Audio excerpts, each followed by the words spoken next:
Hello everyone, welcome to round table study. तो देखो चलिए स्टार्ट करते हैं। जो भी हमारा ये लेक्चर नंबर 10 है फिजिक्स, जो कि हम लोग पढ़े थे ray optics and optical instruments के बारे में। Now, इस वीडियो में हम पर्टिकुलर बात करेंगे प्रिज्म के बारे में, ठीक है। तो बेसिकली हम लोग इतने सारे टॉपिक कवर करने वाले हैं। That means what is prism, prism क्या है, सबसे पहले हम ये देखेंगे। उसके बाद फिर हम कुछ most important topic, most important formula देखने वाले हैं, ठीक है। जैसे कि refraction of light through prism, जैसे कि हमें एक ये फॉर्मूला मिलेगा इसके थ्रू। फिर उसके बाद हम ये वाला फॉर्मूला देखने वाले हैं जो कि हमारा एक रिलेशन इस्टेब्लिश करता है, ठीक है, रिफ्रैक्टिव इंडेक्स और है ना। और उसके बाद फिर बाई थिन प्रिज्म, अगर हमारा प्रिज्म अगर मान लो बहुत ज़्यादा अगर थिन हो जाए तो उससे रिलेटेड हम एक फॉर्मूला देखेंगे। फिर dispersion of white light, white light का डिस्पर्सन क्या होता है, जो कि आपने क्लास 10th में भी चीज़ें पढ़ी होंगी, पर थोड़ा सा हम लोग और थोड़ा सा और एक्स्ट्रा पढ़ेंगे। उसके बाद हम लोग पढ़ेंगे एंगुलर डिस्पर्सन क्या होता है, ठीक है, डिस्पर्सिव पावर क्या होता है, और उसके बेसिस पे फिर हम कुछ बेसिक से 4-5 फिनोमेना देखने वाले हैं, है ना। कि स्कैटरिंग ऑफ लाइट, यानी कि ये जो भी मतलब लाइट की स्कैटरिंग से रिलेटेड जो भी हमारे फिनोमेना होते हैं, जैसे कि हम जो रेड लाइट का यूज़ करते हैं एज अ डेंजर सिग्नल के लिए, या फिर हमारी जो स्काई है वो ब्लूइश नज़र आती है, या फिर हमारा जो सन है वो सुबह के समय रेड और शाम के समय भी रेड नज़र आता है। तो ये सब थोड़ा सा हम लोग डिस्कस कर लेंगे। अब फिर मेरे ख्याल से आप लोग लगता है ये सब सारी चीज़ें क्लास 10 में पढ़े होंगे, तो कोई बात नहीं, हम लोग थोड़ा सा डिस्कस कर लेंगे। ओके, तो स्टार्ट करते हैं। अच्छा देखो, मे भी अगर हो सकता है इस वीडियो में हम हो सकता है या तो न्यूमेरिकल डिस्कस कर ले अगर टाइम रहा, नहीं तो फिर हम इसके अगले वाले पार्ट में हम लोग न्यूमेरिकल को डिस्कस कर लेंगे। क्लियर है? चलो, मोस्ट इंपॉर्टेंट ये सब सारी चीज़ें हैं, देखते हैं जल्दी जल्दी क्या चीज़ है ये सब सारी चीज़ें, ठीक है। तो अगर आप नोट्स बनाना चाहते हो तो आप यहाँ से भी नोट्स बना सकते हो, नहीं तो चाहो तो आप जो है डिस्क्रिप्शन बॉक्स से नोट्स डाउनलोड कर सकते हो, ठीक है ना। चलो आ जाओ, स्टार्ट करते हैं। देखो बच्चे ना, सबसे पहले समझते हैं सर प्रिज्म को। क्या है ये प्रिज्म? जैसे आपने अगर स्कूल जा रहे होगे तो अगर आप लैब गए होगे, है ना, बेसिकली थोड़ा बहुत अगर स्कूल स्टार्ट हो गया होगा आप लोगों का, तो आप लोगों ने देखा होगा प्रिज्म लैब में जाकर के। अगर नहीं देखा तो देखो, मैं यहाँ पे थोड़ी सी कोशिश करता हूँ आपको इमेजिन कराने की। कुछ ऐसा होता है, सबसे पहले क्या होता है कि बेसिकली हमारा एक ये ट्रांसपेरेंट मीडियम होता है जो कि ग्लास का बना हुआ होता है, ठीक है ना। अच्छा, बाउंडेड बाई 2 प्लेन, ठीक है, 2 प्लेन के थ्रू बाउंडेड होता है, और वो 2 प्लेन कुछ ऐसे इंक्लाइंड होते हैं ईच अदर, ठीक है ना, inclined to each other at an angle, और उनका कोई समथिंग एक एंगल होता है जिसको हम एंगल ऑफ प्रिज्म के नाम से बोलते हैं, ठीक है। देखो थोड़ा सा विजुलाइज करते हैं। जैसे हमने कहा सर, मान लो आपके पास कुछ ऐसा शेप होता है प्रिज्म का। ये आपको प्रिज्म लग रहा है? नहीं लग रहा है ना, देखो हमें भी नहीं लग रहा। इसको थोड़ा सा और अच्छे से बनाते हैं।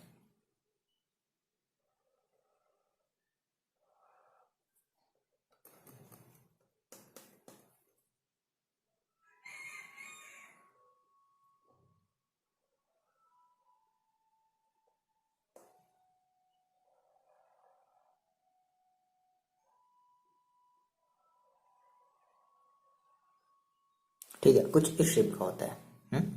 अब थोड़ा सा लग रहा होगा, विजुलाइज हो रहा होगा कि अच्छा ये समझ रहे हो ना, कुछ ऐसे शेप का होता है ना, इस तरीके से, ठीक है। ओके, और ये हमारे 2 प्लेन हैं। कौन कौन से? ये वाला एक प्लेन आपको दिख रहा है और ये वाला। चलो देखो अभी डिस्कस करते हैं। तो मान ले हैं सर कि हमारे पास ये हमारा है, पहले मान लो ए बी सी, इसको अच्छे से समझने के लिए, ठीक है, सारी चीज़ें आपको समझ में आ जाएंगी, ध्यान से थोड़ा सा समझो। A B C, sorry A B C हो गया, इसको ए बी सी मान लिया, और ये हमारा मान लो ये हो गया डी, और ये हो गया ई, और ये हो गया एफ, ठीक।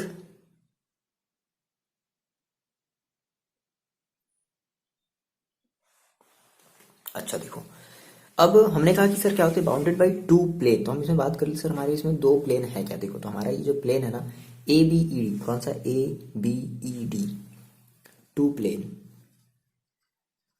2 प्लेन स्किप नहीं करना है, जल्दी जल्दी इसको देखो समझते हैं। हमारे पास 2 प्लेन है। पहला प्लेन हमारा क्या है?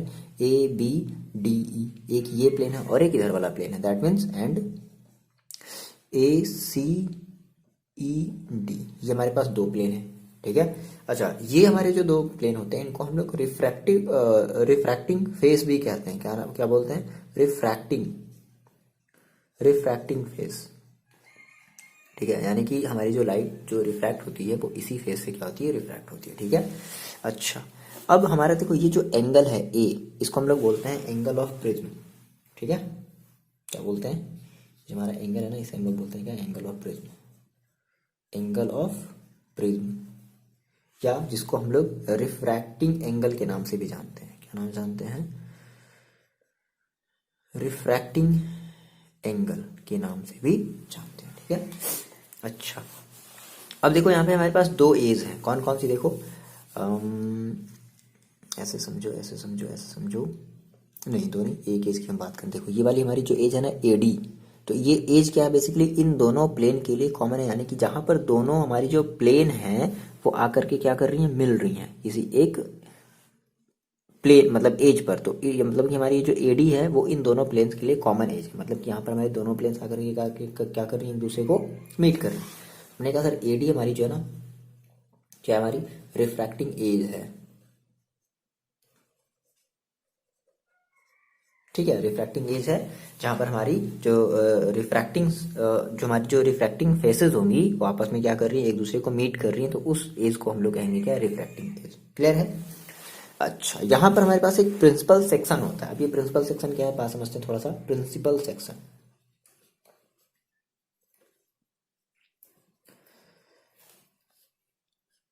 देखो प्रिंसिपल सेक्शन का सीन कुछ ऐसा है कि मान लो हमारे पास ये प्रिज्म है ना, और आप इस प्रिज्म को कट करो, कैसे, इसकी जो भी रिफ्रैक्टिंग एज है ना, ठीक है, उस रिफ्रैक्टिंग एज के राइट एंगल के थ्रू आप इसको कट करो, मतलब ऐसे कट करो ऐसे, ठीक है। तो हमें जो सेक्शन मिला वो हमारा क्या कहलाएगा, प्रिंसिपल सेक्शन। जैसे कि मान लो आपने एक ऐसे आपने इसको कट किया और आपका यहाँ से ए बी सी ऐसे बाहर सामने ऐसे निकल करके आ गया, तो ये जो हमारा आपका ये जो सेक्शन मिला ए बी सी, ये जो सामने से आपको जो नजर आएगा ना ए बी सी, ये आपका होगा क्या, प्रिंसिपल सेक्शन। ठीक है, इसको थोड़ा सा हम लोग लिख लेते हैं कैसे। देखो जैसे कि हमने कहा कि any section of prism cut by a plane, ठीक है, cut by a plane at right angle to the refracting edge, मतलब ऐसे कट करना, समझ रहे हो, right angle by refracting edge, यानी कि जो रिफ्रैक्टिंग एज है, ठीक है, ये आपकी रिफ्रैक्टिंग एज है, तो रिफ्रैक्टिंग एज के ऐसे मतलब क्या कर दिया कि क्या कर दिया जाए, जैसे ये आपकी एज है, ठीक है, तो मतलब इस तरीके से आपको कट करना है। तो दैट मीन्स आपकी जो प्लेन मिलेगी वो आपको एक प्रिंसिपल, जैसे फॉर एग्जांपल देखो ऐसे समझो, जैसे कि आपने कहा सर ये आपका जो फ्रंट वाला जो पोर्शन नजर आ रहा है ना, एग्जांपल के तौर पर हमने कहा सर हमारी जो ए प्लेन है ये ए बी सी, इस ए बी सी हमारी क्या है, ये हमारी एक प्रिंसिपल सेक्शन है, ठीक है, ओके। अच्छा अब देखो ना नेक्स्ट हेडिंग की हम बात करते हैं क्या, कि refraction of light through a prism. Okay यहाँ पे हम बहुत सारे एंगल, हम अपना जो है एंगल ऑफ डेविएशन की बात करेंगे, बहुत ये मतलब बेसिकली अब यहाँ से हमारा फॉर्मूला आने वाला है। क्लियर है, तो हेडिंग लगा लो आप क्या, refraction of light through a prism. अब देखो जब भी हम अब हम क्या करेंगे, हम नॉर्मल वाला प्रिज्म यूज करेंगे, मतलब हम ये इतना भयंकर वाला प्रिज्म नहीं बनाएंगे, हम केवल बस एक ये सामने वाला ऐसा प्रिज्म बना देंगे। दैट मीन्स हम कोई उसका एक हम एक प्रिज्म का क्या कर लेंगे, हम एक प्रिंसिपल सेक्शन लेंगे अब, ठीक है, सारे के सारे फिगर के लिए। अब ये वाला भयंकर वाला आपको फिगर नहीं बनाना है। चलो तो आपने हेडिंग लगा ली, रिफ्रैक्शन थ्रू अ प्रिज्म। देखो समझते हैं क्या चीज़ है।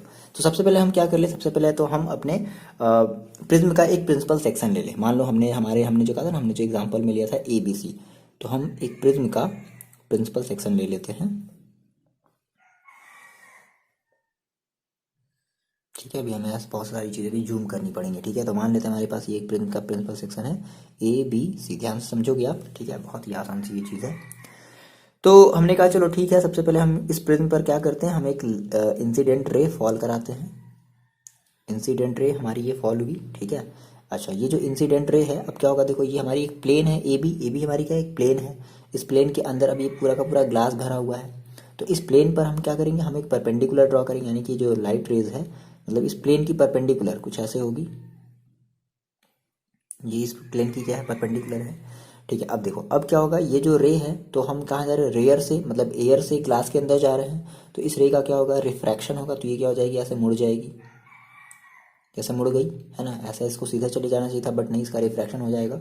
तो मान लो कि हमने कहा कि हमारे पास एक रे थी पी क्यू, नाम भी देते चलते हैं पी क्यू, ओके, ऊपर, ठीक है, चलो कहीं भी ले लो, और पी क्यू है। अब ये हमारी जो रे है वो क्या होगी, रिफ्रैक्ट हो गई, दैट मीन मान लो ये हमारा क्यू आर है, क्या है ये क्यू आर है, ये रिफ्रैक्ट हो गया। अच्छा फर्दर फिर इस रे का फिर से क्या होगा, फिर से रिफ्रैक्शन होगा, तो रिफ्रैक्शन करने से पहले हमें क्या बनाना पड़ेगा, फिर से इस प्लेन का हमें एक परपेंडिकुलर ड्रॉ करना पड़ेगा। तो मान लो हमने कहा सर ये हमारे इस प्लेन का क्या है, एक परपेंडिकुलर है, ठीक है, और ये दोनों एक दूसरे को यहाँ पर आकर के मीट कर रही हैं, तो यहाँ पर एक एंगल बन रहा है, अभी हम सबका नाम देंगे फिलहाल। तो अब देखो क्या होगा, जब डेंसर से जब रेयर में जाएगी तो ये अवे फ्रॉम द नॉर्मल, यानी कि हमने ये जो नॉर्मल ड्रॉ किया ना, इस नॉर्मल से क्या होगी, दूर भागेगी, तो दूर भागने का मतलब कि हम फिर से इसको ऐसे ड्रॉ कर लें, ठीक है, और मान लिया हमने कि हमारी ये रे आर एस है। अब देखो क्या क्या हुआ यहाँ पर, तो जो जो चीजें अब बनी, जैसे मान लो हमने कहा देखो यहाँ पर हमारे पास एक एंगल बना, इस इंसिडेंट रे और इस नॉर्मल के बीच एंगल बना जिसको हमने बोल दिया एंगल आई। ध्यान से बात समझना। फिर इस रिफ्रैक्टेड रे है ना, देखो नॉर्मल की तरफ बेंड होगी ना, क्योंकि रेयर से डेंसर में जा रहे हैं तो नॉर्मल की तरफ बेंड होगी, तो यहाँ पर एक हमारा एंगल बना आर, ठीक है। और अब देखो फिर यहाँ पर हमारे पास एक और एंगल बनेगा जिसको हम बोलेंगे आर डैश। ये आर डैश हमारी क्या है, आर डैश हमारा है एंगल ऑफ इंसिडेंस। फिर से अगेन बात समझो बात समझो बात समझो, ये आर डैश हमारी है एंगल ऑफ इंसिडेंस। और फाइनली फिर से हमारे पास एक एंगल बनेगा जिसको हम कहेंगे angle of emergence, I dash. दो बातें हैं, चलो क्या क्या हमने कहा यहाँ पर, हम सारी चीज़ों को लिख लेते। देखो हमने कहा कि हमारे पास एक प्रिज्म का एक प्रिंसिपल सेक्शन है, ठीक है, principal section of prism, principal section of prism A B C, ठीक है। अच्छा ये सारी चीज़ें हैं कि पीक्यू हमारी इंसिडेंट रेज, सारी चीज़ें सारी की सारी चीज़ें आप लिख लोगे, पीक्यू हमारी इंसिडेंट रेज है, ये वो फलाना। अब देखो हम बस केवल इंपॉर्टेंट चीज़ की बात कर लेते हैं। हमने कहा सर आई जो है ना हमारा आई, वो हमारा क्या है, वो हमारा है angle of incidence, angle of incidence and, और देखो जो आर है वो क्या है, एंगल ऑफ रिफ्रैक्शन। कहाँ पर, कौन से प्लेन पर, plane A B, refraction on plane A B, A B पर है ये सारी दोनों की दोनों चीज़ें हुई। फिर ए सी पर कुछ और ही अलग ही माजरा है, क्या है भाई उसको भी लिख लेते हैं। एंड जो आर डैश है, एंड नहीं आर डैश को पहले बता दो, आर डैश है ना, एंड नहीं लगा सकते। आर डैश देखो हमारी क्या है, तो ये हमारी है angle of incidence, incidence and I dash angle of क्या है ये, एंगल ऑफ इमरजेंस, यानी कि बाहर जो हमारी जा रही है इमरजेंस एट प्लेन एसी, ठीक है, ये प्लेन एसी पर है। आ रही बात, इतनी बात समझ में आई, चलो। अच्छा अब देखो क्या हुआ कि यहाँ पर हमारा एक और एंगल फॉर्म होगा, लेकिन कैसे कैसे कैसे, तो क्या करना पड़ेगा ना हमें, इस ये हमारी जो इंसिडेंट रे है हम इसको थोड़ा सा और फर्दर आगे की तरफ बढ़ाते हैं। मान लो ये जैसे बेंड हो गया ना, बट मान लो अगर बेंड नहीं होता तो अगर हम इसको फर्दर अगर आगे की तरफ बढ़ाते, इमेजिनरी लाइन से बढ़ाना है, ठीक है, ये ऐसे बढ़ाते, ये जो हमारी जो रिफ्रैक्टेड फाइनल वाली जो रिफ्रैक्टेड रे है इसको भी हम क्या करेंगे, ये ऐसे चली गई, बट अगर हम इसको अगर पीछे की तरफ ऐसे बढ़ाएं, आ रही बात समझ में, तो यहां पर जो एंगल बन रहा है ये वाला, ध्यान से बात समझो, ये जो एंगल बन रहा है ना इसको मान लो हमने नाम दे दिया डी, ठीक है, और इसको हमने नाम दे दिया मान लो ई। ये जो पॉइंट है इसको हमने बोल दिया ई, ध्यान से समझना, और इसे हमने बोल दिया डी। ये डी है, ओ नहीं है, ठीक है, बच्चे कंफ्यूज जाते हैं सर आप डी बनाते हो ओ बनाते हो, ये डी है, ठीक है बच्चे। देखो तो ये जो एंगल बना इसको हम लोग कहते हैं एंगल ऑफ डेविएशन। क्या बोलेंगे, इसको हम रिप्रेजेंट करेंगे डेल से, क्या बोलेंगे, एंगल ऑफ डेविएशन। देखो बात समझते हैं, ये आप इसको थोड़ा सा आप डिफाइन करोगे तो ये एंगल ऑफ डेविएशन कभी कभी पूछ देता है कैसे मिला। तो देखो हमने कहा सर जहां पे हमारे पास एक और है डेल, हमने कहा ये डेल हमारी क्या है, तो एंगल है, कैसे बन रहा है, तो angle between incident ray, incident ray produced forward, हमने क्या किया, इंसिडेंट रे को फॉरवर्ड की डायरेक्शन में प्रोड्यूस्ड किया, एंड ये हमारी कौन सी रे है, इमरजेंट रे, एंड इमरजेंट रे, एंड इमरजेंट रे, इमरजेंट रे आर एस, जो भी हमारी आर एस है, हमने इसको कहाँ प्रोड्यूस किया, प्रोड्यूस्ड बैकवर्ड। समझते चलो बहुत आसान है, प्रोड्यूस्ड बैकवर्ड। तो यानी कि ये जो एंगल बना किसके बीच में, incident ray produce forward and emergent ray produced backward, इन दोनों के बीच में जो एंगल बना उसी को हमने क्या कह दिया, एंगल ऑफ डेविएशन, ठीक है, backward called angle of deviation. ये इंपॉर्टेंट है,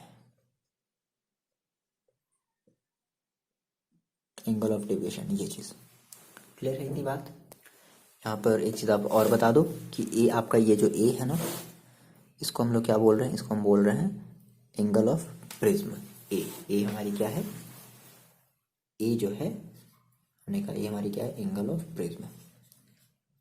अब देखो कितना आसान है, यहाँ से देखो बहुत चीज़ें आसान होगी। मेरे साथ आप चलते चलो, ठीक है, प्रैक्टिस करते चलो, रफ में कॉपी में जहाँ भी आप पेयर अपनी नोट डाउन कर रहे हो नोट डाउन करो, बहुत इजी लगेगी ये सब सारी चीज़ें, है ना। ओके देखो, अब करना क्या है हमें कि हमें अपना जो है एंगल ऑफ डेविएशन में हमें एक रिलेशन लाना है, कि एंगल ऑफ डेविएशन का हमें फॉर्मूला लाना है। सर कैसे लाया जाए, कैसे लाया जाए, कैसे लाया जाए? देखो सबसे पहले आपने कहा कि मेरे पास एक ट्राइंगल है, देखो कौन सा ट्राइंगल है, ओके देखो अगर हम बात करें इस, एक मिनट यार, गड़बड़ हो गया, ये आर, ठीक है, नहीं गड़बड़ नहीं है, सही है। ये हमारी इंसिडेंट, ये हमारी रिफ्लेक्टेड रे, अच्छा ठीक है, हमारा नॉर्मल, हाँ सही गड़बड़ नहीं है, ओके क्लियर है।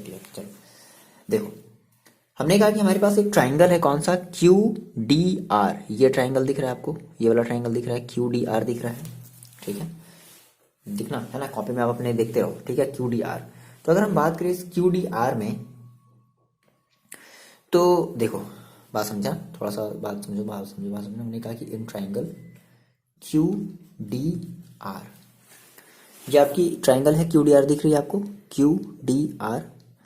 तो अगर हम कहें कि हमारा ये जो एंगल ऑफ डेविएशन है, दैट मीन्स हमारी जो डेल है, ये इस ट्राइंगल क्यू डी आर के बाहर है, यानी कि हमारा ये एक एक्सटर्नल एंगल है।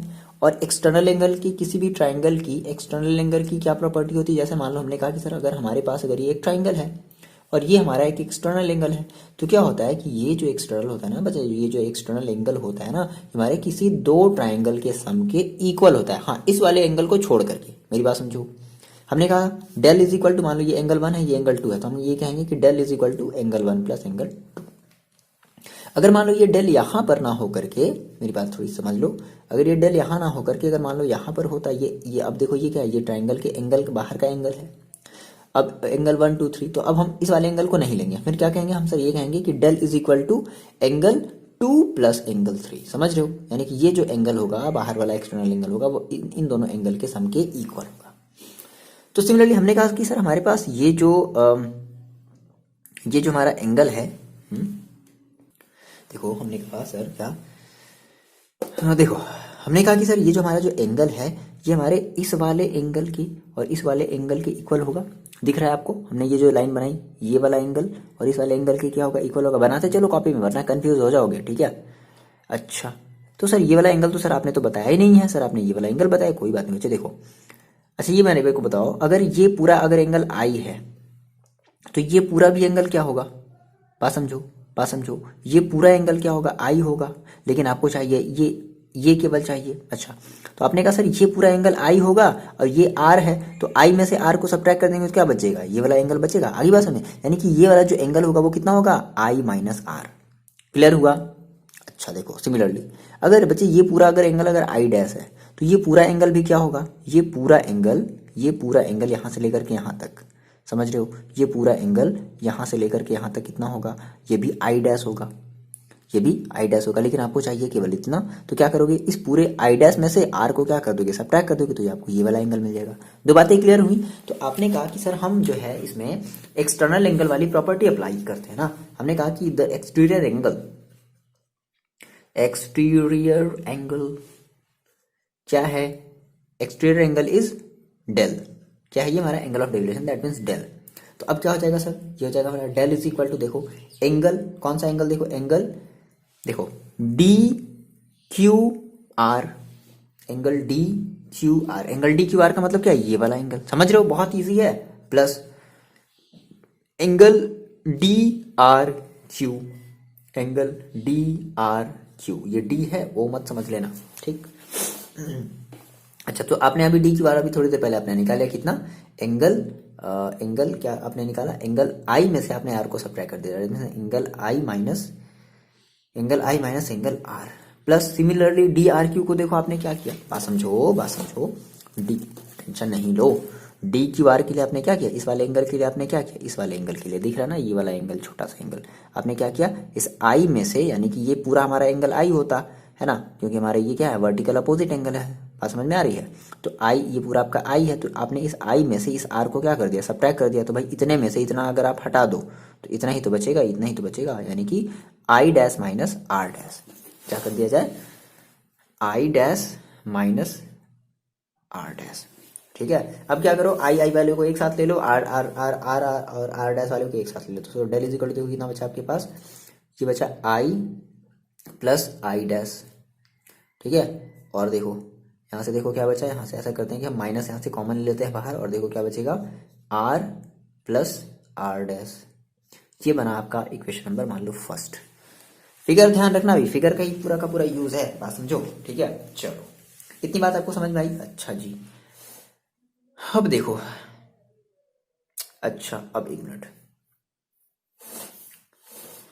फिर से अपने आप इस फिगर को देखो, अपने अपने मतलब मिरर में चले जाओ, सर हम कितने खूबसूरत है, बिल्कुल आप बहुत खूबसूरत हो। देखो आपने कहा सर हमारे पास एक ये क्वाड्रिलेटरल बन रहा है, देखो कौन सा क्वाड्रिलेटरल, ए क्यू ई आर, ए क्यू ई आर। देखो ये पूरा का पूरा एक क्वाड्रिलेटरल है, ए क्यू ई आर, ये पूरा है ना।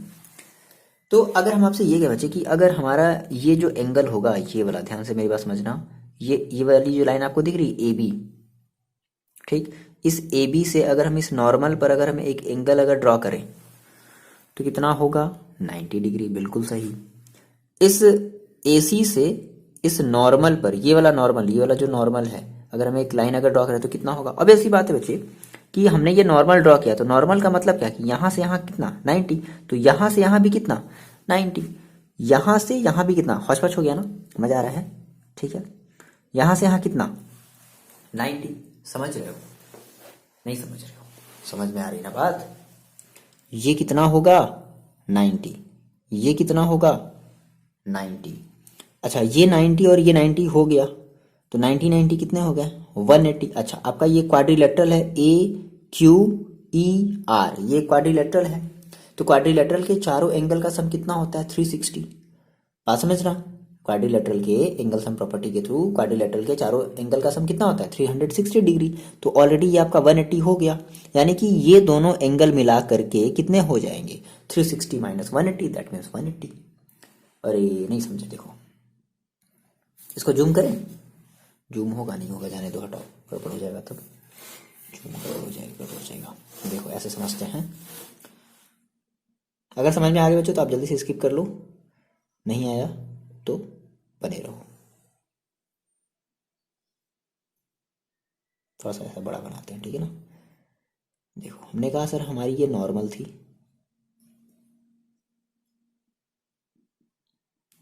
तो नॉर्मल है तो बताओ ये कितना होगा 90 डिग्री, ऑब्वियस सी बात है। तो हम यही तो बोल रहे हैं, ए क्यू ई आर, हम यही तो बोल रहे थे ना, ये कितना होगा 90 डिग्री, ये कितना होगा 90 डिग्री। ये आपको पता है एंगल ए है, ये आपको भी नहीं पता फिलहाल। तो आप ये कह सकते हो क्या कि इन चारों को मिला करके एंगल सम प्रॉपर्टी के थ्रू आपकी क्वाड्रिलेटरल है ए क्यू ई आर 360, तो ये हो गया 90, ये हो गया 90, यानी कि 180। तो 360 में से 180 सब्ट्रैक्ट कर दो, कितना बचेगा 180, यानी कि ये दोनों एंगल मिल करके कितने हो गए 180। क्लियर हो गई बात। तो हमने कहा कि इन क्वाड्रिलेटरल,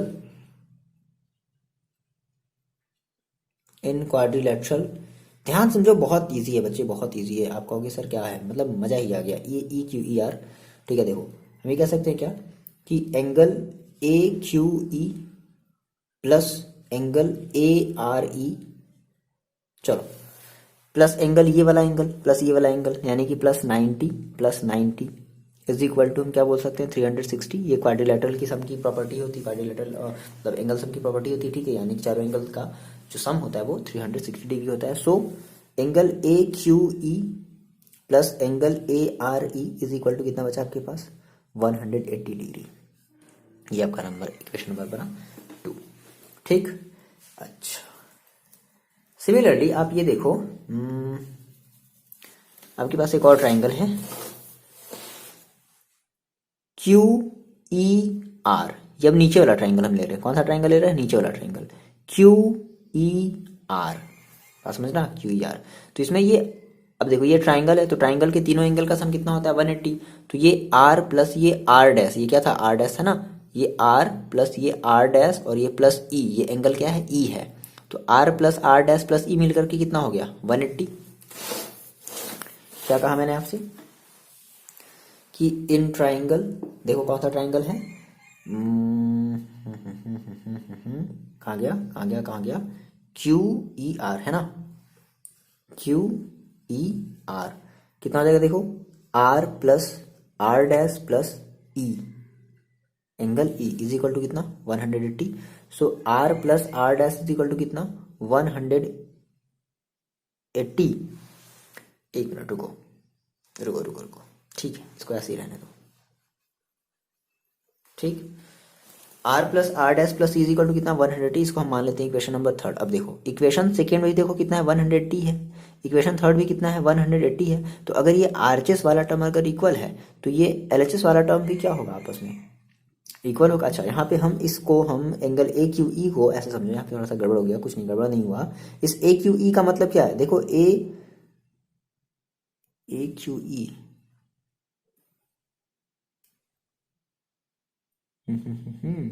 ए क्यू ई नहीं बोलेंगे, हम बोलेंगे एंगल क्यू ए ई, है ना।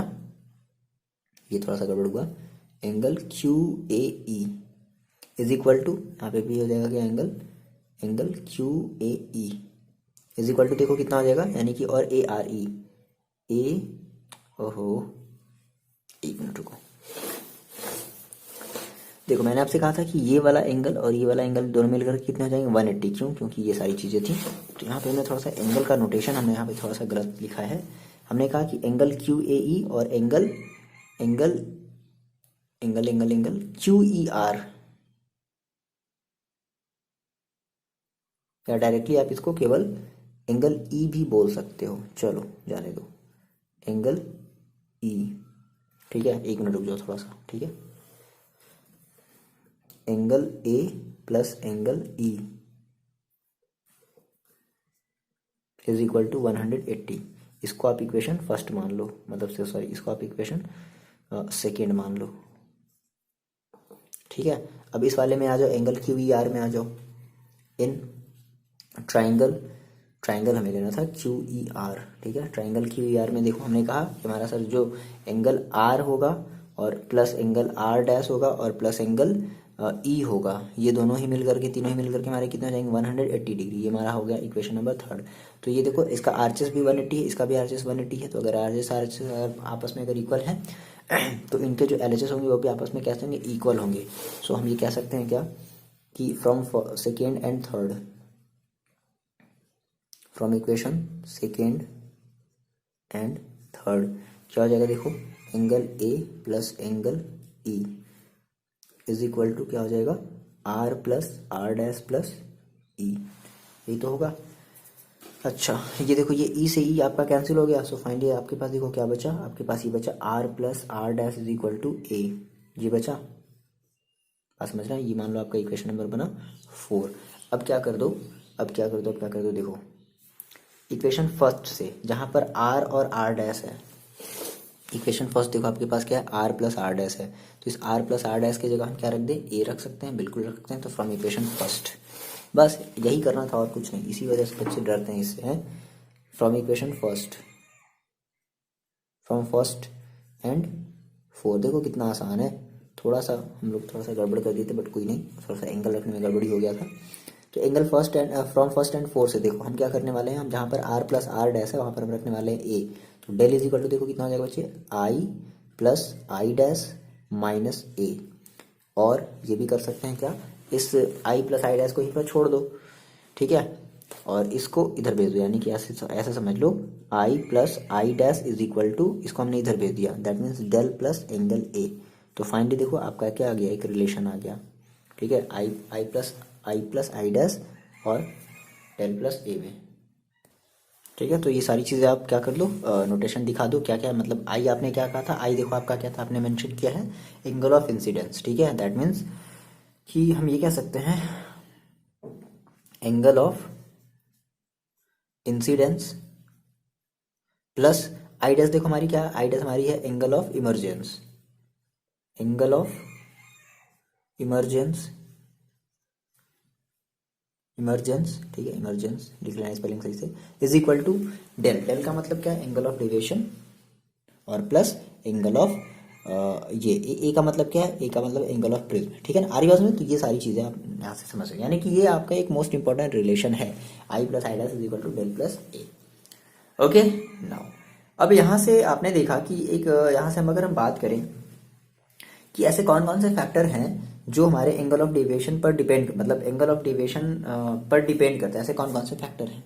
तो पहली चीज़ आपने कही कि सर हमारा जो एंगल ऑफ इंसिडेंस होगा ना, वही सबसे सबसे बड़ा इंपॉर्टेंट फैक्टर तो वही होगा कि भाई हम किस एंगल पर अपने इंसिडेंट रे को फॉल करा रहे हैं, पहली चीज़।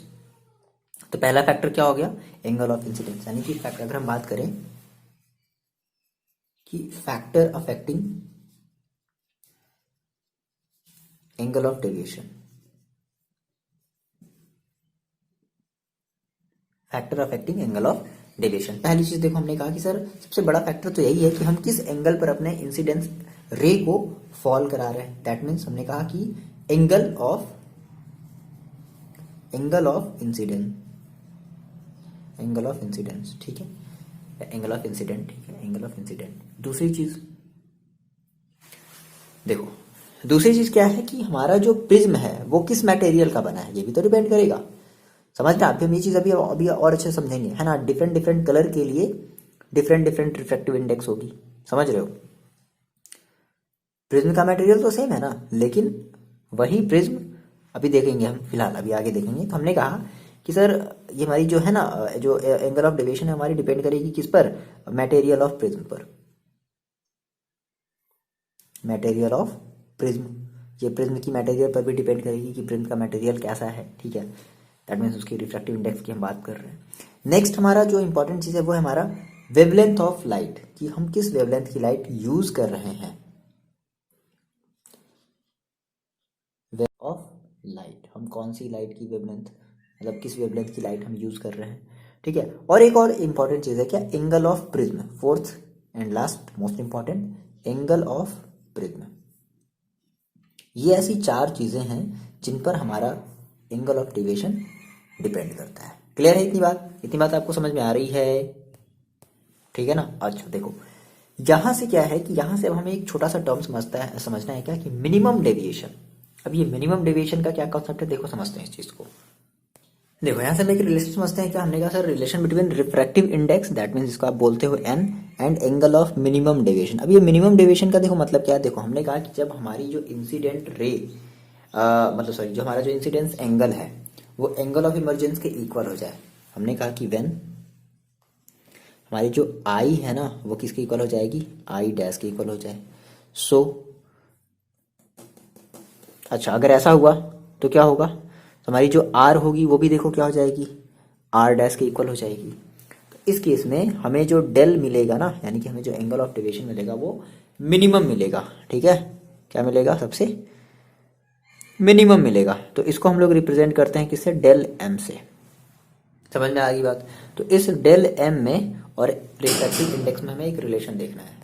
देखो कितनी आसानी ये चीज़, देखो मैं आपको बताता हूँ। जैसे आपने कहा कि सर मिनिमम डेविएशन का मतलब, पहले आपने ये कंडीशन फुलफिल किया कि मिनिमम डेविएशन का मतलब क्या, कि I is equal to I dash हो जाए और आर इज इक्वल टू क्या हो जाए, आर डैश हो जाए। सो उस केस में आपको जो डेल मिलेगा वो क्या मिलेगा, मिनिमम मिलेगा। दैट मीन्स हम इसको कहेंगे मिनिमम डेविएशन, ठीक है। अब देखो आप जानते हो, आप ये फॉर्मूला जानते हो, A plus del is equal to I plus I dash. बिल्कुल, अभी ये थोड़ी देर पहले आपने पढ़ा। अच्छा तो अब अगर हम यहाँ पे देखो, अब हम आई की जगह आई डैश रख दें या आई डैश की जगह आई रखें, तो डेल की जगह हमें क्या रखना पड़ेगा, डेल एम रखना पड़ेगा। सो देखो कितना हो जाएगा, so A plus del M is equal to देखो कितना हो जाएगा, आई प्लस आई डैश की जगह हमने क्या रख दिया, आई। तो देखो कितना हो जाएगा, A plus del M is equal to 2i। So finally यहाँ से आपको आई इज इक्वल टू क्या मिलेगा, आई इज इक्वल टू मिलेगा ए प्लस डेल एम अपॉन 2, ये मिलेगा। अच्छा बात ध्यान समझना, ये मेरा अच्छा।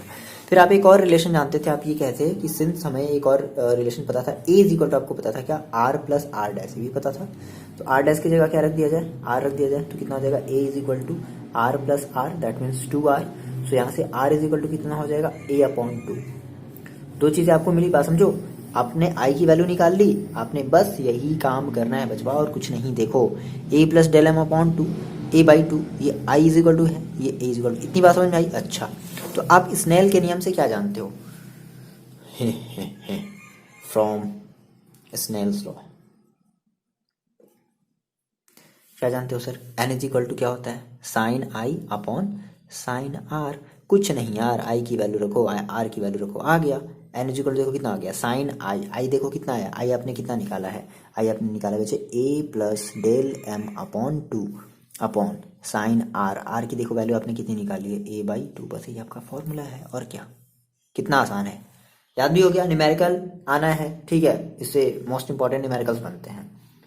ओके, ये बात हो गई।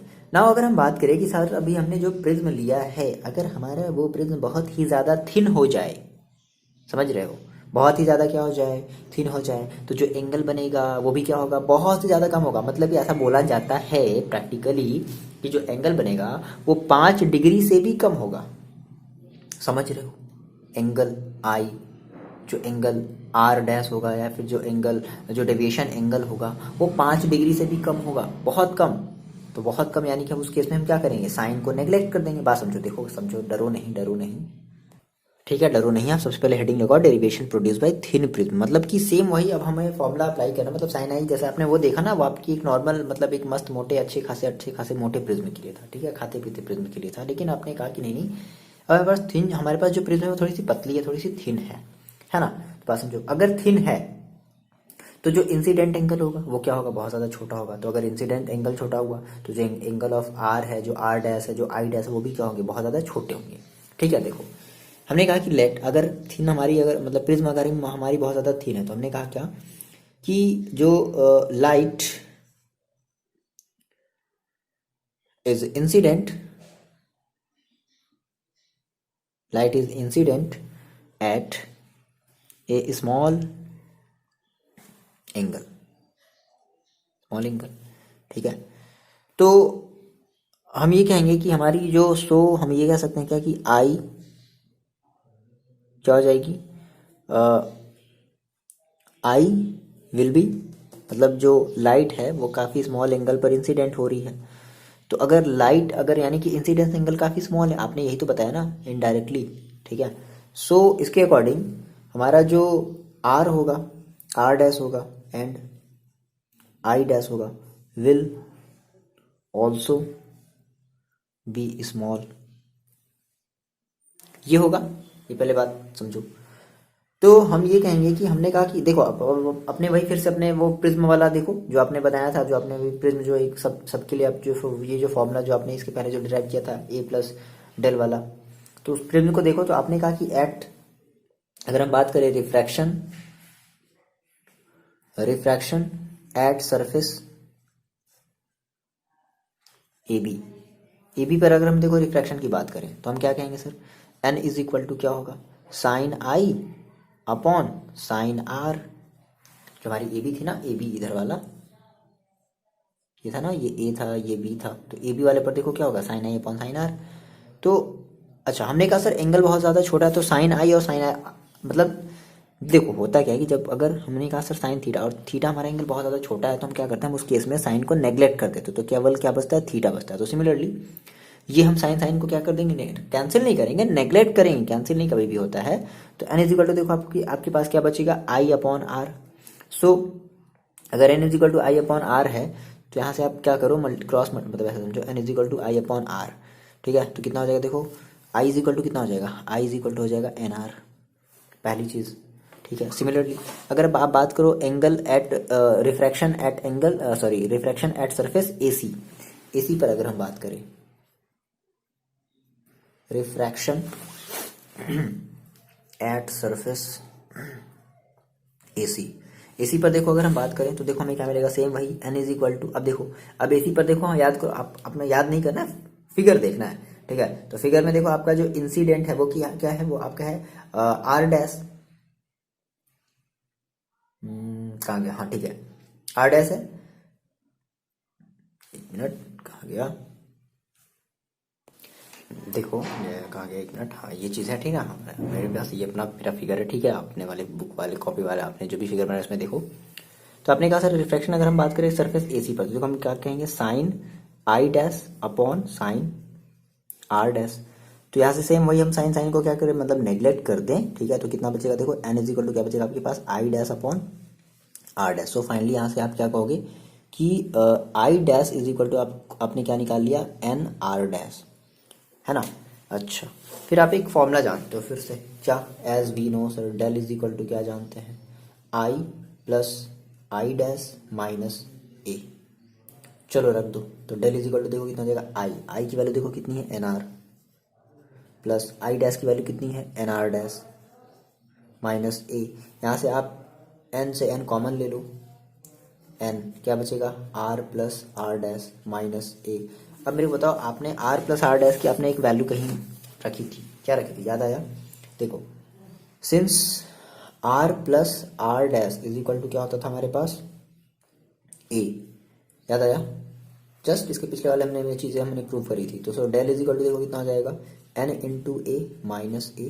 सो यहाँ से आप क्या कर लो, यहाँ से आप ए कॉमन ले लो, तो क्या बचेगा देखो, एन माइनस वन और इंटू बाहर क्या बच गया, ए। तो ये आपका आ गया फॉर्मूला, ये मोस्ट इंपॉर्टेंट फॉर्मूला है, इसके बेसिस पे न्यूमेरिकल्स हमेशा आते हैं, किसके लिए, थिन प्रिज्म के लिए है ये, हाँ है ना, ठीक है। तो जितने भी फॉर्मूले आते जा रहे हैं ना, आप इन सबको एक जगह पर लिखते चलो, ब्रैकेट में बॉक्स में बंद करते चलो, ठीक है, ताकि जब न्यूमेरिकल लगाएं तो इन सारे फॉर्मूलों का, ठीक है, बेसिकली देखा जाएगा फिलहाल अभी। तो आप खुद से ये चीज़ कर लो कि आप इनको, ये फॉर्मूले में मैंने आपको बताया था स्टार्टिंग में कि जितने भी फिजिक्स में जितने भी फॉर्मूले ना, उनकी एक अलग से कॉपी बनाओ, ठीक है, फॉर्मूले की एक अलग से शीट बनाओ, उसमें सारे के सारे फॉर्मूले, जो भी इंपॉर्टेंट कॉन्सेप्ट है, जो आप कॉन्सेप्ट लगता है कि आप भूल जा रहे हो, उस चीज़ को मेंशन करो उस फॉर्मूले वाली शीट में, समझ रहे हो। चलो ठीक, नाउ हेडिंग लगाओ बच्चे आप, क्या, डिस्पर्सन ऑफ वाइट लाइट, क्या है सर ये डिस्पर्सन, चलो समझते हैं इस चीज़ को। देखो हमने कहा सर क्या है ये डिस्पर्सन ऑफ लाइट, तो आप इसको पहले भी पढ़ चुके हो, जिसको आप वेब क्यूअर के नाम से जानते थे, है ना। देखो हमने कहा कि सर मेरे पास अगर कोई एक वाइट लाइट है या फिर कोई बीम ऑफ लाइट है, कोई भी एक नॉर्मल बीम ऑफ लाइट है, ठीक है, हमने उसको क्या किया, हमने उसको किसी प्रिज्म के थ्रू पास कराया, तो क्या देखने को मिला कि वो जो वाइट लाइट है ना, वो अपने कॉन्स्टिट्यूएंट्स कलर में ब्रेक हो गई, स्प्लिट्स हो गई। तो यही जो फिनोमिना है, इसी फिनोमिना को हमने क्या कह दिया, डिस्पर्सन ऑफ लाइट। मतलब ऐसे समझो, देखो हमने कहा सर मेरे पास एक प्रिज्म थी,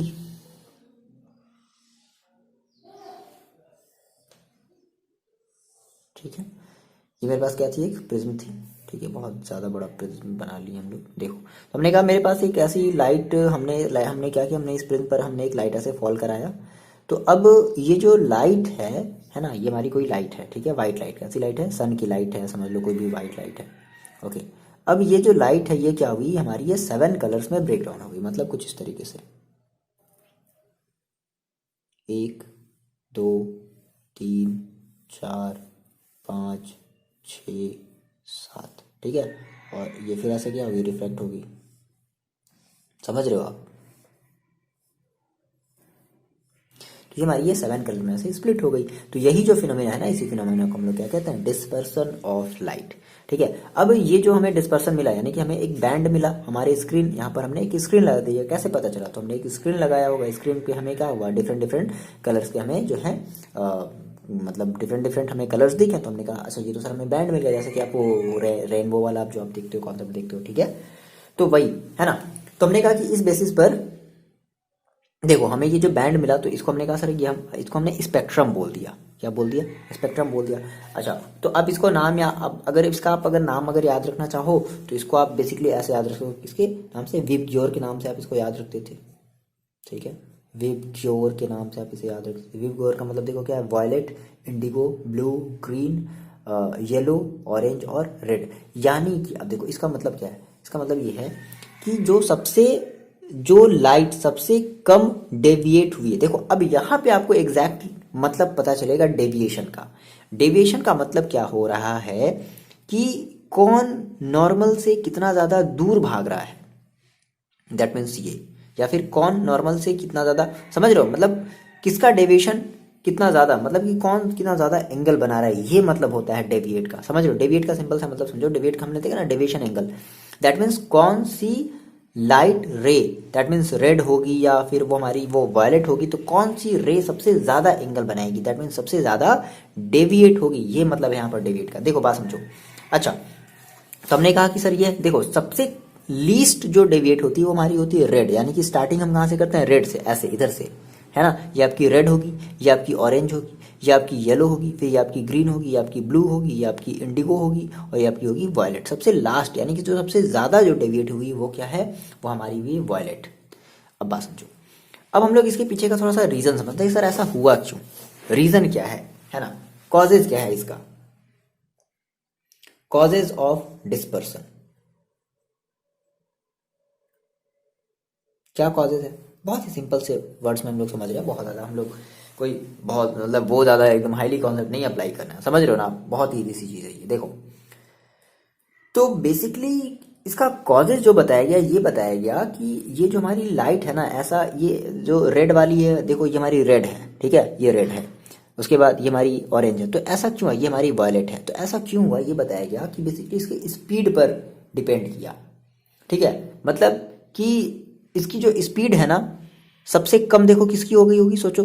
देखो जो सबसे ज्यादा डेविएट होता है, बात समझना चाहिए, जो सबसे ज्यादा डेविएट होता है उसकी स्पीड सबसे कम होती है, ठीक है, उसकी स्पीड क्या होती है, सबसे कम होती है। यानी कि रेड वाले की स्पीड क्या होगी, सबसे ज्यादा होगी, समझ रहे हो, रेड वाले की स्पीड क्या होगी, सबसे ज्यादा होगी। तो देखो हमने कहा बेसिकली इसका जो रीजन है ना,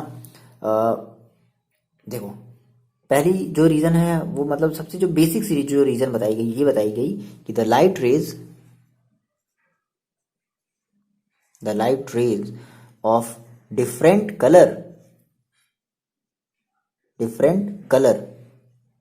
जिसको आप वेवलेंथ भी बोल सकते हो, CLOUR, different colour travel with different speed. पहली चीज यहां से ये बात सामने निकल करके आई, देख रहे हो, प्रिज्म एक है लेकिन उस प्रिज्म में लाइट के ट्रेवल करने की जो स्पीड है ना, वो सबकी अलग अलग है, समझ रहे हो ना। रेड वाला बहुत तेजी से ट्रेवल कर दिया, उसके बाद ऑरेंज वाला उससे थोड़ा सा कम, वायलेट वाला सबसे कम ट्रेवल करता है। तो इसका मतलब ये ना बचे कि इस प्रिज्म के अंदर हर एक कलर के लाइट की रिफ्रैक्टिव इंडेक्स, मतलब ऐसा समझ लो, इस प्रिज्म के मतलब पर्टिकुलर लाइट के लिए इस प्रिज्म की रिफ्रैक्टिव इंडेक्स भी क्या होती जाएगी, चेंज होती जाएगी, समझ रहे हो।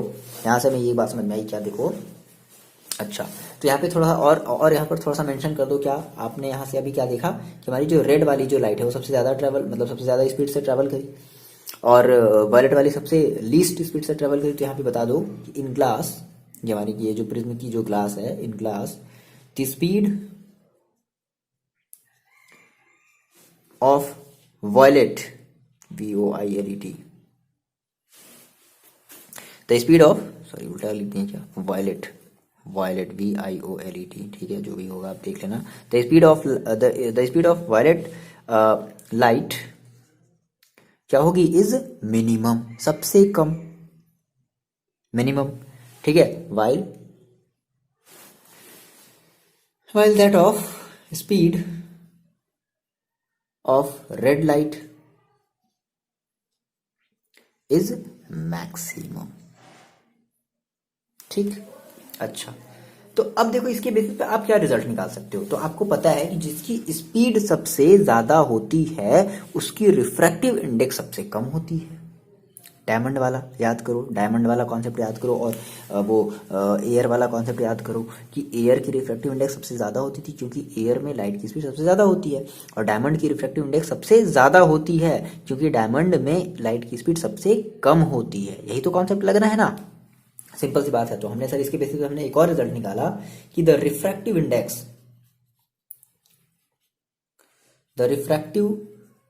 इंडेक्स ऑफ ग्लास मैक्सिमम होगा। सोचो किसके लिए मैक्सिमम होगा, चलो बताओ जल्दी से, हिंट दो मेरे को। मैक्सिमम किसके लिए, for violet light, violet light के लिए क्या होगा, सबसे मैक्सिमम होगा। एंड मिनिमम किसके लिए, चलो बता दो जल्दी से बता दो, मिनिमम फॉर रेड लाइट। ये बात आपको समझ में आई। दैट मीन्स हम ये कह सकते हैं कि NV, ये N है, H नहीं है, NV का मतलब समझ रहे हो क्या, refractive index of violet light is greater than NR, मतलब refractive index of red light. समझ में आ रही बात। अच्छा, तो देखो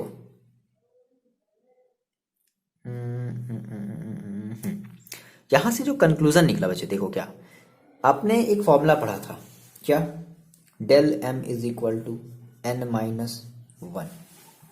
तो आप मेरे को बता दो, आप मेरे को बता दो जल्दी से कि अगर आपने del M is equal to N minus one पढ़ा था तो ऑब्वियस सी बात है सबसे ज्यादा जो डेविएट करेगा, जो एंगल ऑफ डेविएशन होगा किसके लिए, वायलेट वाली लाइट के लिए, क्या होगा, ग्रेटर देन किससे, रेड वाले से। आ रही बात समझना, क्योंकि भाई ऑब्वियस बात है अगर एनवी अगर ज्यादा बड़ा है, एनवी अगर बड़ा है तो इस एनवी की वैल्यू अगर एनआर से अगर बड़ी रखोगे तो जो डेल एम मिलेगा, डेल एम किसके लिए, डेल एम किसके लिए, वायलेट लाइट के लिए, वो क्या होगा, मतलब कि angle of deviation of violet light वो क्या होगा, सबसे ग्रेटर होगा एज कंपेरिजन टू एनआर, है ना। सो हम यहाँ से एक बात ये भी बता सकते हैं क्या कि सो बाय यूजिंग दिस, है ना, सिंस ये हमारा है, सो हम ये कह सकते हैं क्या कि angle of deviation, angle of deviation for violet light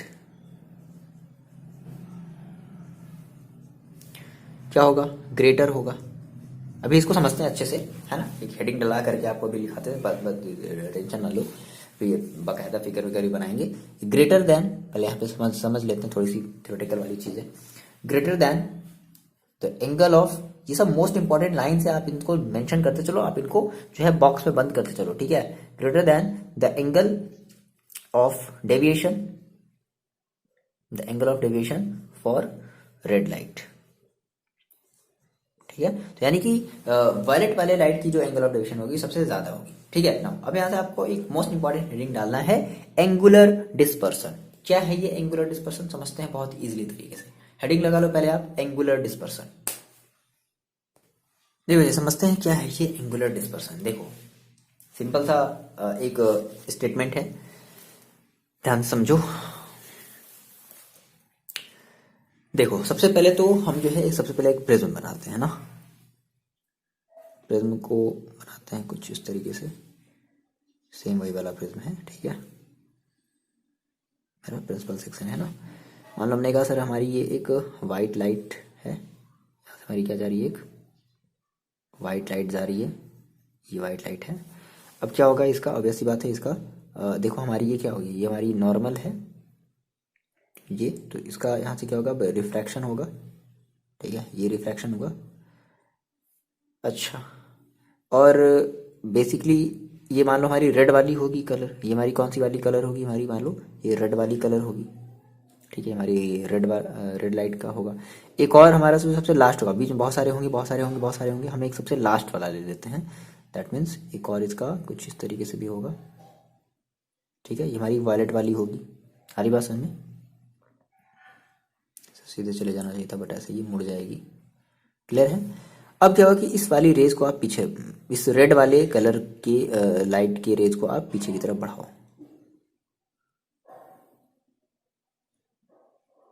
ठीक। इस वाले लाइट की रेज को भी क्या करो, आप पीछे की तरफ बढ़ाओ, समझ रहे हो। तो ये कहीं जा करके मिलेगी यहां पर ना, तो यही जो एंगल है ना बच्चा, इसी एंगल को हम लोग क्या बोल दे रहे हैं, theta. That means angular dispersion.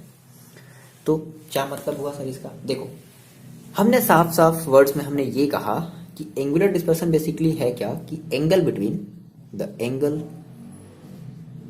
Between,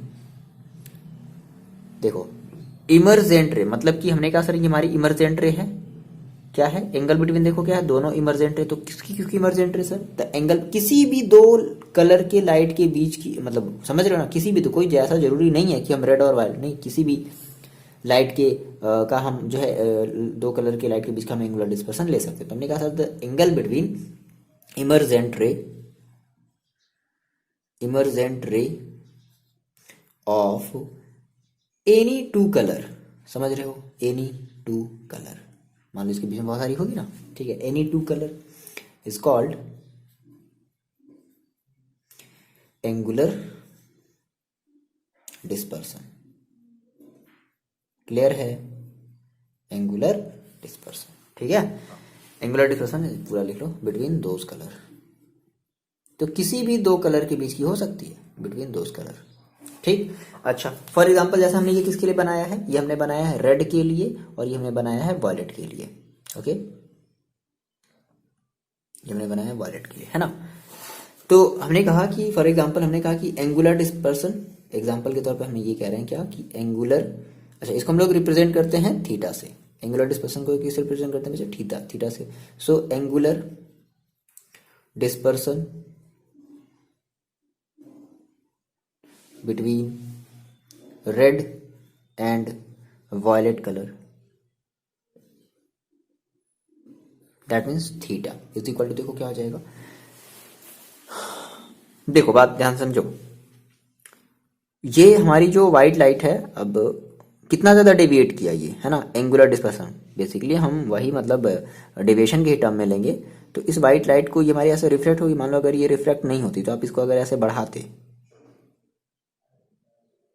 ये ऐसे जाता, तो यहां से यहां का जो एंगल है इसको आप बोलोगे क्या? डेल आर, यानी कि angle of deviation of red colour. देखो इतना ज्यादा है, यहां से यहां तक का जो डिविएशन होगा वो क्या होगा? Del V. अब ये सारी की सारी बातें आपको क्लियर हुई, हो गई ना? ठीक है, देखो रेड कलर का देखो डेविएशन कितना है, बहुत ही थोड़ा। वॉयलेट कलर का देखो डेविएशन कितना है, बहुत ज्यादा। आ रही बात में, यही मेन हमको चीज समझनी थी, है ना। एंड आई होप आपको ये चीज समझ में आई होगी। तो आप क्या कहोगे? देखो क्या है सर ये, the angle between emergent ray of any two colour, that means, तो अब इसका एंगल ऑफ देखो, यानी कि इनके बीच का क्या एंगल का डिफरेंस, यानी कि कितना है, तो आप क्या लोगे? Del V minus del R. ठीक, अच्छा अब अगर हम इसको रिफ्रैक्टिव इंडेक्स के टर्म में लिखना चाहिए, ये तो एक सिंपल सा फॉर्मूला हो गया। मान लो अगर आप इसको रिफ्रैक्टिव इंडेक्स के टर्म में लिखना चाहते हो, आंसर में मतलब क्वेश्चन कुछ ऐसा दे दिया, ठीक है। तो हमने कहा कि लेट कर लिया जाए कि हमारी जो एनआर है, एनआर का मतलब क्या है? Refractive index, refractive index of material, किसके लिए? For red colour. ये रेड कलर को अलग तरीके से ट्रीट कर रहा है, वायलेट वाले कलर। प्रिज्म तो एक ही है, समझ रहे हो ना, प्रिज्म तो एक ही है, लेकिन ये जो कलर को ट्रीट कर रहा है ना, वो थोड़ा अलग अलग तरीके से कर रहा है। किसी की स्पीड ज्यादा कर दे रहा है, मतलब भाई ये ऐसा, मतलब थोड़ा सा ये डुअल नेचर शो कर रहा है। Index, refractive index of material for red colour. और जो एनवी है वो क्या है? Refractive index of material for violet colour. अरे यार, वॉयलेट, VOYLET, वॉयलेट कलर, मतलब वैलेंसी भरा है क्या है? ओके देखो, ठीक, ये चीज है, देखो है ना। तो आप एक फॉर्मूला जानते हो, सिंस आप ये जानते हो क्या कि del is equal to n-1 into A, ये जानते हो। अच्छा, तो डेल आप लो किसके लिए? v के लिए लो, तो आप क्या कहोगे? So del v is equal to क्या हो जाएगा? देखो अब n की जगह क्या रखोगे? nv, तो nv-1 इंटू ए। एंड आप इसके ले लो, r के ले लो, डेल r के ले लो, तो del r is equal to देखो क्या हो जाएगा? nr-1 इंटू ए। क्या कर दो, आपको देखो आपको थीटा इज इक्वल टू क्या पता है? थीटा इज इक्वल टू क्या पता है? Del V minus del R. So finally theta is equal to कितना हो जाएगा? So angular dispersion theta is equal to देखो कितना हो जाएगा? Del V minus del R. क्या है? Del V minus del R. Value रखो, डेल वी की देखो वैल्यू कितनी है? NV-1 A minus del are की देखो वैल्यू कितनी है? तो NR-1 इंटू ए। अब यहाँ से देखो ए दोनों में क्या है? कॉमन है, तो हमने ए को ले लिया कॉमन। देखो क्या बचेगा? NV-1 माइनस, सिंबल चेंज कर दिया जाए, NR और प्लस 1। आ रही बात समझ में? ये 1 से 1 कैंसिल हो गया, देखो क्या बचा आपके पास? Theta is equal to finally आपके पास बचा A into NV minus NR। ये आपका एक और फॉर्मूला यहाँ से मिलेगा। देखो कितना आसान है, समझ रहे हो? समझ रहे हो? नहीं समझ रहे हो? नहीं समझ रहे हो? ये हो गया। एक छोटी सी लास्ट टॉपिक हम लोग समझ लेते हैं जल्दी से, क्या? Dispersive power. ये क्या है? बहुत ही सिंपल सा डेफिनेशन है, एक रेशियो है। डिस्पर्सिव पावर का मतलब होता है कि मतलब बेसिकली हमारी जो मतलब प्रिज्म की क्या एबिलिटी है कि जिसके बेसिस पर वो डिस्पर्सन कर रहा है। ठीक है, समझ रहे हो? समझ रहे हो? मतलब प्रिज्म की एबिलिटी, तो प्रिज्म की एबिलिटी बेसिकली हम लोग इसको कैसे समझेंगे? हम लोग इसका रेशियो लेंगे, है ना। अब देखो क्या है, तो हेडिंग लगा लो क्या? Dispersive power. सारे फॉर्मूले लिखते चलो अपनी कॉपी में, है ना। चलो जल्दी समझ लेते हैं डिस्पर्सिव पावर क्या है। देखो डिस्पर्सिव पावर का मतलब क्या होता है कि बेसिकली क्या है, एक रेशियो है ऑफ एंगुलर डिस्पर्सन, अभी थोड़ी देर पहले अभी हमने एंगुलर डिस्पर्सन निकाला है, ठीक है, टू द मीन डेविएशन। देखो यहाँ पे मीन डेविएशन का मतलब क्या है कि बेसिकली यहाँ पर किसी एक कलर की बात कर रहा है, ठीक है, रेड और वायलेट के जैसे बीच में हमने मान लो बात करें तो हम रेड और वायलेट के बीच में जैसे मान लो कोई भी कलर है, जैसे येलो आ गया, ऑरेंज आ गया ना, तो उसकी हम बात करें mean deviation of particular this colour, ठीक है। इसको हम बेसिकली किसे डिनोट करते हैं, सिंपल ओमेगा से, इसके बेसिस पे न्यूमेरिकल इंपॉर्टेंट है। देखो होता क्या है जल्दी से देख लेते हैं। तो ओमेगा इज इक्वल टू, देखो क्या बोला है कि रेशियो, किसका रेशियो लेना भाई, हमें एंगुलर डिस्पर्सन, एंगुलर डिस्पर्सन, बहुत ज्यादा दिमाग नहीं लगाना है, जो रेशियो बोला है आप उसी को ले लो, अपॉन डेविएशन, मीन डेविएशन, ठीक है। चलो तो एंगुलर डिस्पर्सन अभी आपने थोड़ी देर पहले निकाला, क्या निकाला था, देखो याद करो, भूल गए, N V minus N R into A upon deviation आपने अभी थोड़ी देर पहले निकाला था, N minus one into A से कैंसिल आउट हो गया। सो फाइनली आपके पास ओमेगा इज इक्वल टू क्या बचा, N V minus N R upon N minus one, ये आपका होगा डिस्पर्सिव पावर, ठीक है। अब देखो यहाँ से हमारे पास कुछ बेसिक से फिनोमिना है, तो हम आपसे वही कहेंगे, ठीक है, कि आपके पास अगर मतलब आपका अगर कोई छोटा भाई बहन है ना, तो आप उसे पूछो कि भैया चलो बताओ स्काई जो है वो ब्लूइश क्यों नज़र आती है, तो रीज़न क्या है, वही आपका डिस्पर्सन वाला रीज़न है, ठीक है। सनसेट या जो सनराइज है, सनसेट या सनराइज के समय हमें जो सन है वो रेड क्यों नज़र आता है, तो रीज़न वही है क्या, ये डिस्पर्सन वाला ही रीज़न। देखो अब यहाँ पे थोड़ी सी हम बात समझते हैं, यहाँ पे हमें यहाँ से हमें एक छोटी सी एक बात समझनी पड़ेगी, स्कैटरिंग, ठीक है, SCATTRING, scattering is directly proportional to होता है 1 अपॉन लैम्डा की पावर 4, लैम्डा मतलब आप समझ रहे हो वेवलेंथ। तो देखो यानी कि जितनी ज़्यादा छोटी वेवलेंथ, समझ रहे हो, जैसे हमने कहा सर रेड कलर की जो वेवलेंथ होती है, जैसे आपको ये पता होगा कि लैम्डा अगर हम बात करें आर की, तो लैम्डा आर देखो कितना होता है, लगभग 7000 एंगस्ट्रॉम के आसपास होता है। और लैम्डा वायलेट यानी कि wavelength of violet colour, violet colour की जो वेवलेंथ होती है वो कितनी होती है, 4000 के आसपास होती है। तो अगर वेवलेंथ अगर छोटी है, वेवलेंथ अगर छोटी है तो स्कैटरिंग बहुत भयंकर होगा, है ना, समझ रहे हो। तो स्कैटरिंग होने का मतलब क्या होता है कि लाइट का फैल जाना। जैसे अब मेरी बात समझ लो, रेड लाइट जो है बहुत ज़्यादा नहीं फैलती, क्यों, क्योंकि उसकी वेवलेंथ क्या है, ज़्यादा है। तो अगर हम आपको चार एक लाइट मतलब दिखाएं और कहें कि इसमें सबसे ज़्यादा जो लाइट आपको कौन ज़्यादा इफेक्ट करी, तो आप क्या कहोगे, सर रेड वाली, क्यों, क्योंकि उसकी वेवलेंथ ज़्यादा है और वो ज़्यादा स्कैटर नहीं हो रही। स्कैटर का मतलब सिंपल सा ये फंडा याद रखो, ठीक है, ये यानी कि ज़्यादा बड़ी वेवलेंथ कम स्कैटरिंग, स्कैटरिंग क्या होगी, रेड वाली की कम होगी। तो अगर स्कैटरिंग अगर कम हुई मतलब रे ज़्यादा फैली नहीं, वो डायरेक्टली आपकी आई में आकर के मतलब ऐसे लग रहा है कि ऐसे चुभ रही है, ठीक है, तो रेड वाले कलर की ज़्यादा स्कैटरिंग नहीं होती है, ठीक है। अच्छा अब अगर हम कहें कि सर हमारा स्काई जो है वो ब्लूइश ही नज़र की बात है, आप तो कहो सर हमारा जो वेवलेंथ है वो सबसे कम वेवलेंथ किसका है, वायलेट का है, तो सर वायलेट क्यों नहीं नज़र आता। देखो जो प्रपोर्शन होता है ब्लू कलर का, ब्लू कलर का स्काई में जो प्रपोर्शन होता है वो ज़्यादा होता है एज कम्पेरिजन टू वॉयलेट, ठीक है। तो ब्लू कलर का प्रपोर्शन ज़्यादा होता है, इसके इसके कंपेरिजन में बहुत ज़्यादा प्रपोर्शन में होता है ब्लू कलर। तो ब्लू कलर का अगर प्रपोर्शन ज़्यादा है और वेवलेंथ वैसे भी कम है, तो क्या होगा, इसका स्कैटरिंग ज़्यादा होगा। तो लाइट जितनी ज़्यादा फैलेगी, ठीक है, आपको आसमान उतना ही ज़्यादा ब्लू नज़र आएगा, समझ गए।